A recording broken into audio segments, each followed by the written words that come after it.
যে অসম চৰকাৰে হাজাৰ হাজাৰ বিঘা ভূমি বেদখল মুক্ত কৰিছে, বনাঞ্চলক জনাঞ্চললৈ পৰিৱৰ্তন কৰাৰ ক্ষেত্ৰত বাধা হাতত লৈছে আৰু অবৈধ নাগৰিকৰ ক্ষেত্ৰত এটা ষ্টেপ লৈছে।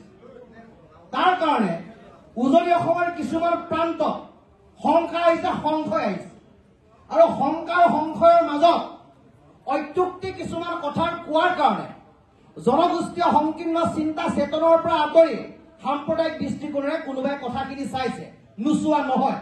সেইকাৰণে এই সভাখন দিয়া হৈছে যাতে শান্তি সম্প্ৰীতি অটুট থাকে। কিন্তু এই সভাখনৰ পৰা এটা বাৰ্তা যাব লাগিব, স্পষ্ট বাৰ্তা। প্ৰথম কথা যে হাজাৰ হাজাৰ বিঘা মাটি যি অবৈধ বেদখল চলি আছে, উচ্ছেদক পূৰ্ণ সমৰ্থন খিলঞ্জীয়া ধলগিৰি ৰাইজে দিছে আৰু দি যাব, এইটো এটা স্পষ্ট কথা। দ্বিতীয় কথা যে বনাঞ্চলক জনাঞ্চললৈ পৰিৱৰ্তন কৰি যিটো বায়'ডাইভাৰ্চিটি চেঞ্জৰ যিটো কাম কৰিছে তাৰ বিৰুদ্ধে খিলঞ্জীয়া ধলগিৰি ৰাইজে একত্ৰিত হৈছে, চৰকাৰ সমৰ্থন জনাইছে।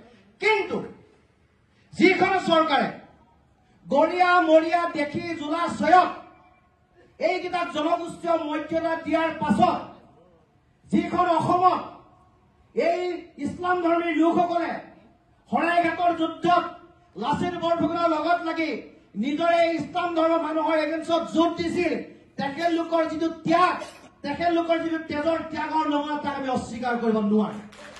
আৰু সেই অস্বীকাৰ কৰিব নোৱাৰাৰ কাৰণে আজি আমি ইয়াত আপোনালোকক মাতি আনিছো। অসম আন্দোলনত যিসকল ধলগিৰি খিলঞ্জীয়া মুছলমানে নিজৰ দেশ ত্যাগ কৰিছিল, তেখেতলোকৰ ত্যাগক আমি ভেঙুচালি কৰিব নোৱাৰো। এইখন অসম সমন্বয়ৰ অসম। এইখন অসমত চাওলুং চুকাফাই নীতি আৰু আদৰ্শৰে আৰু শংকৰদেৱৰ নীতি আৰু আদৰ্শৰে চলি থকা এখন অসম। এইখন অসমত তামুলী, ৰাজকুমাৰ, শইকীয়া, হাজৰিকা, বৰা এই উপাধি স্বৰ্গদেউসকলে দিয়া উপাধি। অৰ্থাৎ এই উপাধিৰ পৰা এটা কথা স্পষ্ট বাৰ্তা দিব লাগে যে এই উপাধিবিলাকে কয় যে এইখিনি মানুহ ধলগিৰি খিলঞ্জীয়া।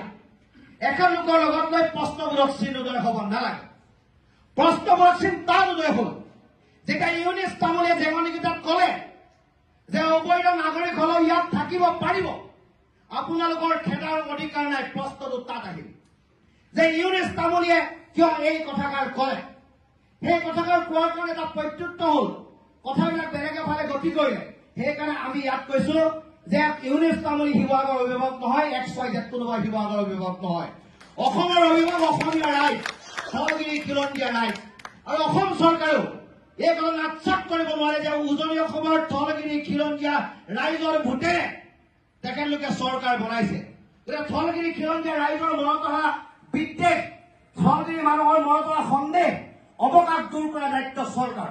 এই কথাটোৰ কাৰণে আমি ইয়াত কৈছো যে কোনোবাই সেই কথা কওক, আমি কিয় সম্প্ৰীতি এৰি দিম, আমি কিয় সমন্বয় এৰি দিম। মই ভাবো যে শিৱসাগৰৰ ধলগিৰি খিলঞ্জীয়া মুছলমান গোলামী নহয়। যদি গোলামী হলহেঁতেন যে ঐতিহাসিক দেৱী দলৰ মাৰ ওচৰত অৰ্পিত প্ৰসাদ, যিটো প্ৰসাদৰ ৰঙা ফুট লগা হয়, বলি ছাগলী মুছলমানৰ ঘৰলৈ দিওঁতে আন্তৰিকতাৰে গ্ৰহণ কৰে। মই শিৱদৌলৰ ছেক্ৰেটাৰী হিচাপে কৈছো সেইটো সম্প্ৰীতি। আৰু য'ত আজানবী দৰগাহ আছে, এই আজানবী দৰগাহ হোৱাৰ ঠাইত আপোনালোকে য'ত কাম কৰি আছে তাত শ শ হিন্দু মানুহে তাৰ আৱেষ্টনীৰ ভিতৰত সেই সম্পদটো সুৰক্ষিত কৰিছে। গতিকে শিৱসাগৰীয়া ৰাইজ সংকীৰ্ণ নহয়, শিৱসাগৰীয়া এটা সাম্প্ৰদায়িক নহয়। শিৱসাগৰীয়া ৰাইজে এই কথাবোৰ বিশ্বাস নকৰে। কিন্তু এখিনি মানুহে যদি সন্দেহযুক্ত মানুহৰ ঘৰত যদি স্থান দিছে,